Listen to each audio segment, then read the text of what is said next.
Good morning, Good everyone. morning, everyone. Yes. And And welcome Victor, good again. morning to Good you. morning, Joe. Good morning. Okay. You know, it's always a pleasure to be here with all of you who are watching and being consistent, keeping up with us. Because again, all this information is to help you. And look at the times now, Joe. The times are getting worse and worse, and no one seems to have the right answer how to navigate through this darkness. No, exactly. How do we live in this darkness? We have friends who what they talk about politics is they're blaming the government, and they're stuck on that issue as if the government can solve their problems. Yeah, no, exactly. They do. They do. And speaking of that, Victor, I was thinking about this today. Like, what are we teaching, or what is our message? I mean, we talk about the Bible, which is great, and people hear about Ruth and Moses and stuff, and that's beautiful. But we have to give these people a message and how they can put their lives back in order. Beautiful. And you know what?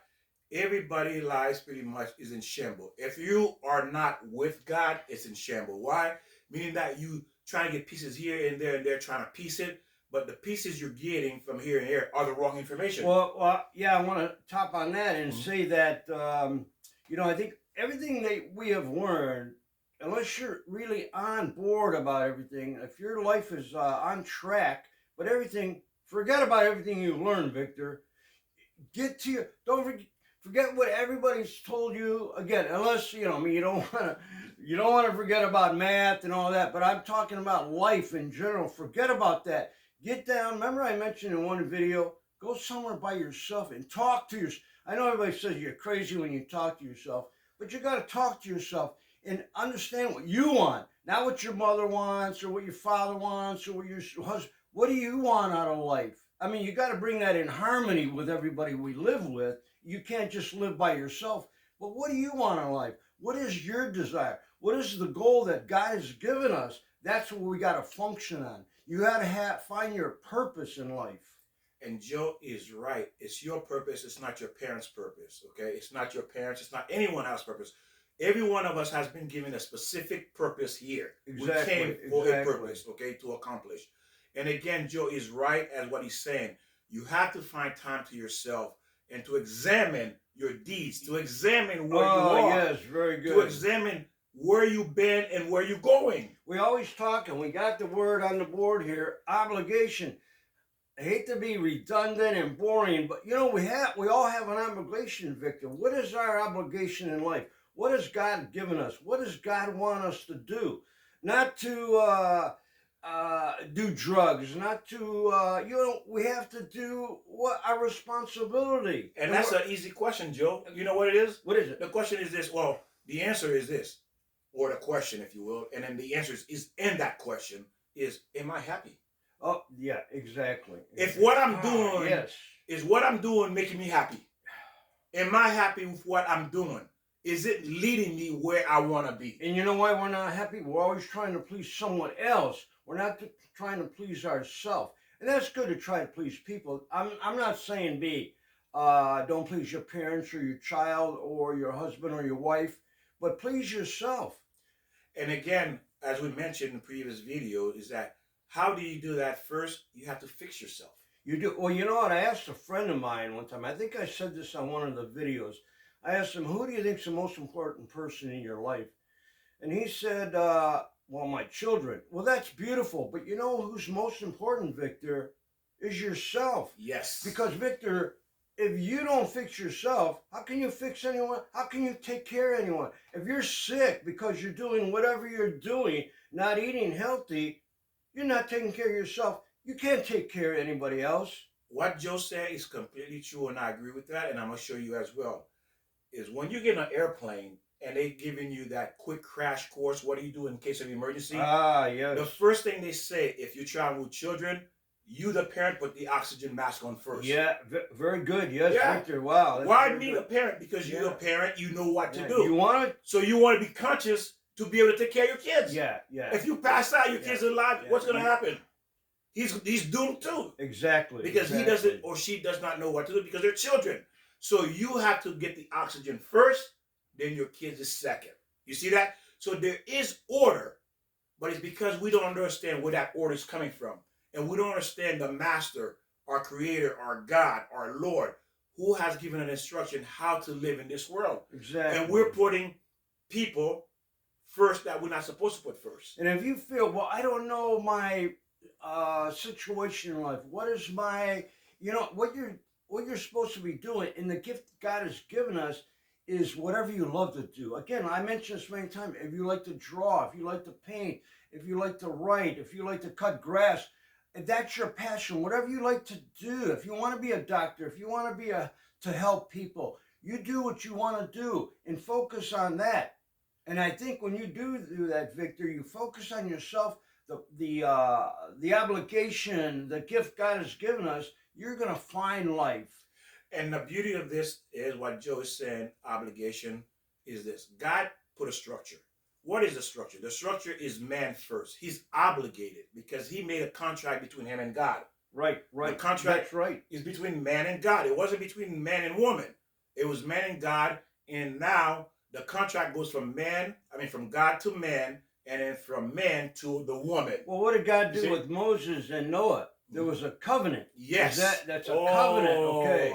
Beautiful, Joe. And Noah and Moses had to be responsible for being obligated what God has given. And God's given all of us this, no matter who you are. Yes. Man has a covenant with God, in agreement with God, a contract with God. And man has broken that covenant. Oh, yes. Has broken that contract. And what happens when you break a contract? Well, that's Joe? why we're in chaos right now. What's happening now? Just think of all the... And don't concentrate on that bad. Concentrate on yourself. And let me ask you, Joe, when you break a contract, are there not consequences? Yeah, you sure is. Right? Yes, there are. Meaning that you lose something when you break a contract with someone. Right. You're going to suffer some kind of damage. Even your emotional situation, when whatever you do, you're going to feel sorry that you did that. Now you have to live with that contract you broke with your friend, your wife, with God. Yes. And then you have to live with that. And that's the chaos. And then we go out and try to fix it in the wrong way. Like cover up doing drugs. You know what? I have to say this, Joe. The contract, Adam broke the contract. Yeah, that's right. Adam broke the contract. Right. And Adam is the man. Right. He broke the contract with God. And that's what started all. There, Joe. Okay, Victor. That's what started this snowball. Right. He broke the contract with God. And guess what? From that point, man continually breaking the contract with God. Right. Continually broke. He comes into life, he breaks the contract. He comes in. It's like you teaching your kids. As a parent, I like that one you were saying about parents. Parents, as a father, he breaks the kids see, hey, dad doesn't have a contract with with God. Right. I don't see no contract between my dad and God. Right. So yeah. I'm not gonna have a contract between God and myself. Oh, I like how you when I grew up. You Very see? good, yes. So now I also break a contract with God as well because my dad did it. You see? And this is the payment for breaking the contract. That's why brilliant, Victor. That's brilliant, Joe. Hey, you represent the people, and I represent what God is saying for them to see where we're going wrong. That's what makes this beautiful because you're showing the audience their perspective, their view, the way they're thinking and seeing, and the way the world has taught us. Right. And then this is what God says: you broke the contract. Nobody likes anyone that breaks a contract. Joe, do you know anybody? Oh, I'm so happy you broke the contract with me. Right, I lost $5 million because you broke the contract with me. Thank you. I'm going to make another contract with you for me to lose another $5 million. Have you ever heard anything like that? No. What happens? No, when you break a contract with someone, they hate you. Yeah. Oh, sure they do. They hate you. Despise you, hate you. Yeah, they want revenge. Yeah, revenge. They want revenge. Yeah. When you break a contract, I want revenge. And that's right. There it is. You get out the gun and then you wind up shooting people. And we do that. Well, I mean, countries do that. Yes, countries. Nobody likes someone who breaks out of the deal, out of a contract. And the contract is, ladies and gentlemen, man, this is for you. The contract is between you and God. Right. That's the contract. And it started from day one with Adam. And we've constantly been breaking the contract from one generation to the next generation. We are breaking the contract. We're not keeping. And that contract, part of that is the 10 Commandments. There you go, Joe. Just think, if everybody would follow the 10 Commandments, probably a lot less chaos going on in the world. But Yes. let me kill you, Victor, because I want your money, I want your woman, I want your But car. does that say in the contract you can do that? No, you can't do that. Exactly. The contract say you can't kill me. Yeah. But it's, now you know what? My father didn't follow the contract. Right. Why should I? My father seemed to be okay, but let me ask you a question. Look at your father, gentlemen. Was your father happy with his life? A man who lived his entire life, who broke the contract between God and himself, was he happy? No, you can't be. You can't be. No man can ever be, because obviously, if you read the Bible, what happened to Adam when he broke the contract? He got kicked out. That's right. He got kicked out, and he suffered. Mm-hmm. Adam suffered for the rest of his life. He suffered because he broke the contract with God. Now, if Adam suffered by breaking the contract, the 10 Commandments, the laws with God, do you think you can do better than Adam? You think you're better than Adam? Do you think you're better than Adam? No, you can't. So again, ladies and gentlemen, is ladies, if you are single, you need to understand that as well. Your husband, your spouse, not a boyfriend, he's obligated to keep that contract with God. If he doesn't keep that contract with God, certainly, for sure, you're going to have a hard life. Because why? What happened to Adam and Eve? He got kicked out. Hey, it goes both ways, though. Yeah. There's a contract that women have to, and wives, yes, and children, yes, and yes. partners. Yes. So the wife is obligated to the husband. You see, because why? The husband deed is going to affect the wife. So if you married Joe and you broke the contract with a company and you had a beautiful home, you had cars, you had houses, you and your wife enjoyed, and now you broke the contract, you sue, and now you live in under the bridge, isn't your wife going to be under the bridge with you? Is she going to be happy? No. She's going to be saying, you big dummy. How you got us under the bridge because you broke the contract. Victor, I'm watching a case now. Not to get into this, no, but go ahead. There's a case now. A multimillionaire guy, he broke the contract with his firm. He was stealing from the firm. And now eventually got caught up in it. And now he's going to jail for all the rest of his life. Plus that there's more involved with this. But he didn't have God in his life. He broke the contract with God. And now his whole family is in chaos. Destroyed. His whole family is destroyed. Yeah. You see how easy it is? You're thinking, the bottom line is this, you're thinking you're getting away. You're thinking you're winning. When you break the contract with God, you can't and you will never, ever win. If you're married, ladies, to a man who's breaking the contract with God, for sure, for certainty, you're going to lose at the end. Well, you have a contract in a marriage. You can't break that contract. Yes. What happens then? Again, chaos comes around. Everybody's cheating, everybody's stealing, everybody's doing what they shouldn't be doing. Ooh, nice point. You're right. When you cheat, when you lie, when you hurt your spouse, you just broke the contract. Because those are not in the contract for you to do those things. No, exactly. It's not in the contract. So when you do those things, you just broke the contract. And guess why? That's why it's called divorce. Yes, there you go. Right. Divorce comes about. Why does divorce come about? Divorce come about because one of you violated the contract. Or both. Or both. You violated the contract, then divorce comes along. And who's hurt? The children. Everybody's hurt. And they grow up with that, with all of a sudden attitude, whatever. They think maybe they caused the divorce or whatever. They see mom and dad acting the way they do, and they live that same thing, and then you repeat it. We repeat what our parents do. And exactly, ladies and gentlemen. And this is what's leading to the man, because for you to understand, it starts with you. So we're talking about today is we're going to discuss and teach is men give their strength to their wives. You know, the Torah does not speak about girlfriends. It speaks about wives. We mentioned that, There is no such thing as a girlfriend or dating, or I'm dating this girl 500 years now, we've been dating. There's no such thing as dating. There's only a wife. So again, what happened? The problem is not going to go away. When you decide to break the contract, the problem not going to go away. So again, what does that mean? When we create all the problem that's in our lives, we created those problems. Absolutely. It's our fault. It's not an entity. It's not my neighbor. It's not my boss. It's not my friend. It's not my job, who's doing something to me. It's God who's doing it to you because why? You're doing something wrong. Right. Or you've done something Broke wrong. the contract. You broke the contract. So now because you broke the contract, there has to be consequences. You know, there has to be consequences. If someone broke a contract with you, you expect compensation. Absolutely. You expect Absolutely. compensation, right? You do. You don't just walk away and say, "Oh, it's okay, I forgive you. Mwah, I kiss you. We're friends. We depart as friends." There is no such thing. You expect compensation. So now the biggest people in the Torah, they call the Rambam, said to us, when the union is of the proper time, when it's done at a proper time, that's when you want to be with your wife, because now this is where, because this is a contract to being intimate with your wife is part of the contract. Oh, sure it is. It's part of the contract.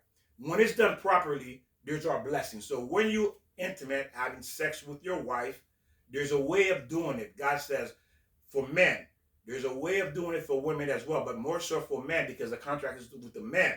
You need to understand this because through this, everything pretty much flow through intimacy. And the highest blessing, the highest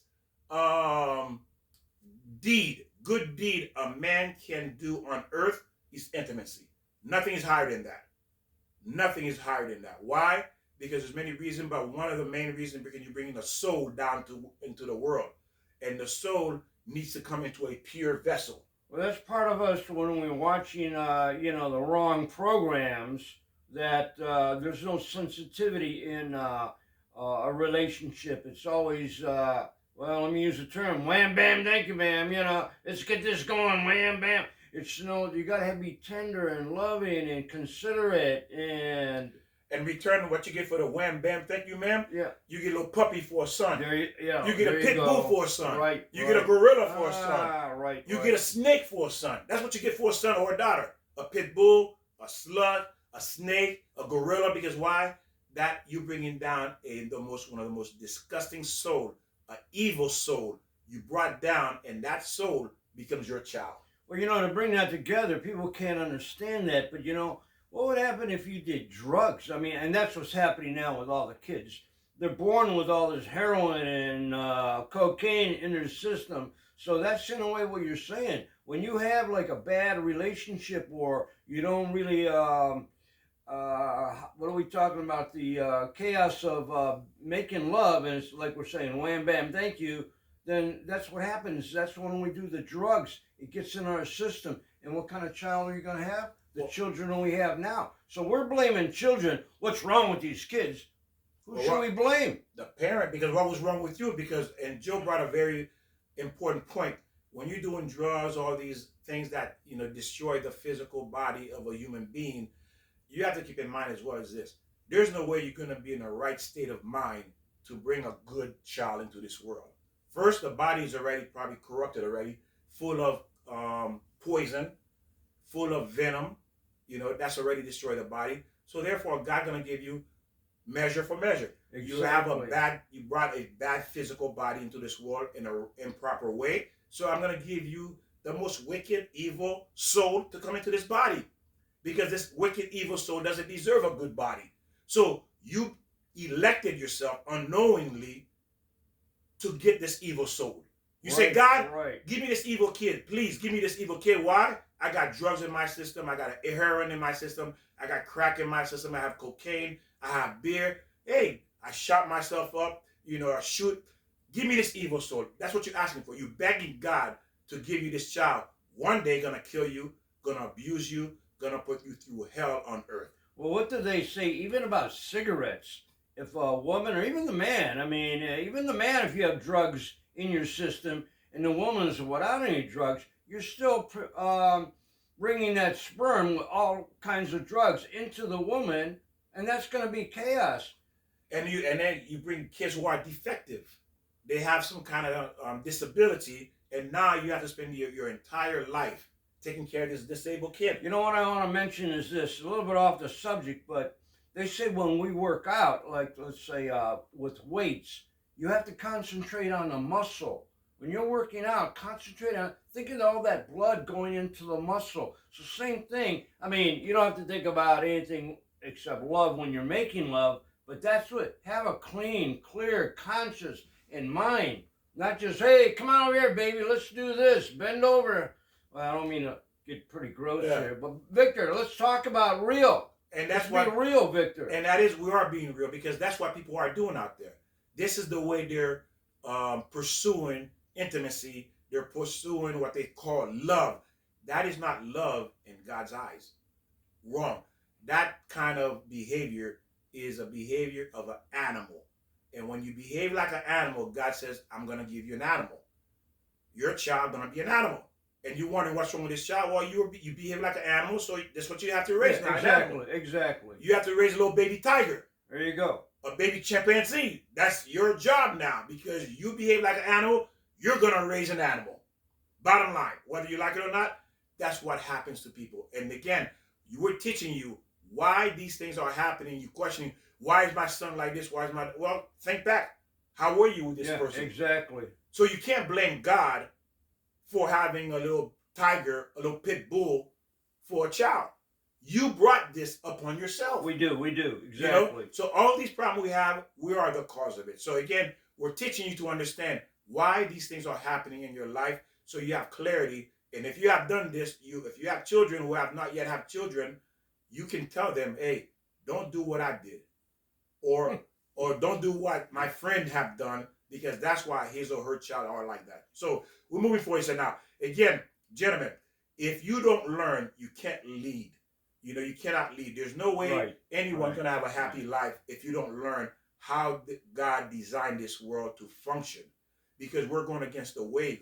Anytime you go against the wave, you're going to eventually get exhausted and you're going to give in. And guess what? The wave is going to sweep you away. And that's what's happening to people today. The wave of bad information is destroying people's lives like a tidal wave. So in other words, when I'm teaching my child to drive, I'm saying, now here we're coming up against a stop sign. If nobody's coming around, you can go through the stop sign. Is that good information? No.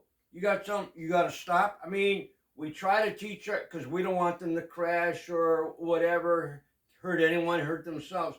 So in life, what you're saying, we have to be the example, Victor. Yes, we have. And that's the whole point of being a parent. And being a teacher, giving the right message. Being an adult, being a parent, that's the point. You chose to bring this life into the world. Now you are obligated to teach this child the right way. And there's only one right way. It's not yours. It's God. God's way. It's God's way. There's no other. There's no, ladies and gentlemen, understand that. People thinking that they can get around. You cannot get around God. You will never get around God. You're just setting yourself up and your children up to fail and to have a miserable life while they're here and never even touching their purpose. There's only one way. I'm going to tell you. I searched and I looked, and I haven't found one person to this day, since the existence of the world, has found a way around God. It simply doesn't exist. Save yourself the heartache. Like they say, you can't beat them, join them. If you want the life, you want that happiness, especially now in the time of darkness, you need to know the truth. And you need to stick with people who are searching the truth, who wants the truth. Talk and discuss as you learn these beautiful lessons from the Torah, how to live. Because when Joy and I, we communicate, we talk about 99% of our conversation is about the Torah. Exactly. Because it develops us. We see, say, oh, now I see. I understand that. It makes sense.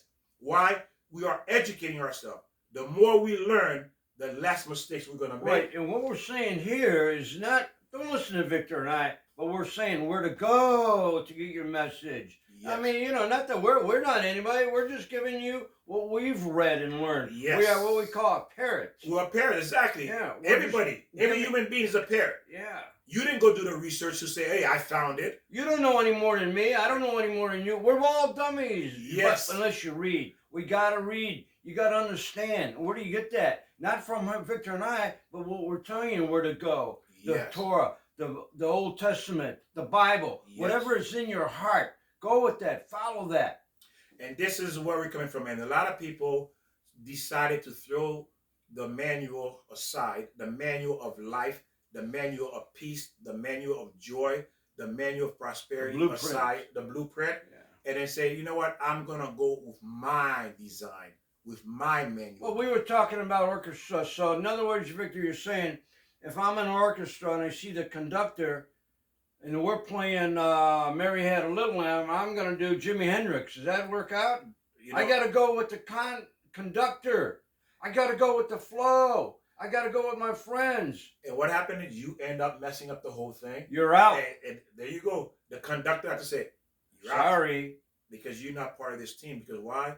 You bring in disharmony in this relationship. And where are you? You're in the side of what did I do? I didn't follow the contract. Yeah, you broke the contract. You see? And now you're complaining and whining. And a lot of time, really, we don't even realize we broke the contract. And we can't figure it out. And because we broke the contract, not realizing it, what do? We blame people. It wasn't my fault. Yeah, always, yeah. It's not my fault. What do you mean it's not your fault? It is your fault. Always excuses. Yeah, always excuses. And Adam was the first one that said that. Remember what Adam says? He blamed the woman. She gave it to me. Right. You see? Right. So it's in us as men. Men, we need to stop. We need to stop with the excuses, and we need to honor that contract. Well, this is in my mind. I mentioned again before, but it was a friend of mine. The health was just terrible. Overweight. I mean, actually morbidly obese. I go, well, you got to go walk. Go out and walk today. No, it's too hot. Well, what about tomorrow? Well, it's going to rain. Oh, what about now? Oh, I got a headache. Well, I'm saying we all have excuses. No, I don't want. Oh, I like staying in the bed and eating my whipped cream puff. Oh, this is beautiful. Well, that's why you're fat, sloppy, and hurting. That's why you got a headache. That's why your knees hurt and your joints hurt. And that means you must do something. You're in this world, you have to do something. No excuses. Exactly. That's why we're here. We're not here for a free ride. We are here. We have to work on ourselves. Like Joe was saying about if you're overweight, well, sitting there making excuses is not going to change it. No, right. So we have to take action. We must take action. The same way you must take action to change your health status is the same way you must take action to honor that contract to change your situation. Well, now, Victor, I'm a little hypocrite here. I'm a little bit overweight, so I'm working on it. But yeah. But look at I the love beauty. The whipped cream puff. But look at the beauty. You acknowledge. Right. You got to do something. You got to. The first step is to acknowledge. To acknowledge I'm wrong. Or anything in life, not your weight, just everything. Your weight. You want a nice house? Well, we got to work for that. And why do we have problem in our life? Because God wants you to acknowledge it. That's why the problems are there. You need to acknowledge you breaking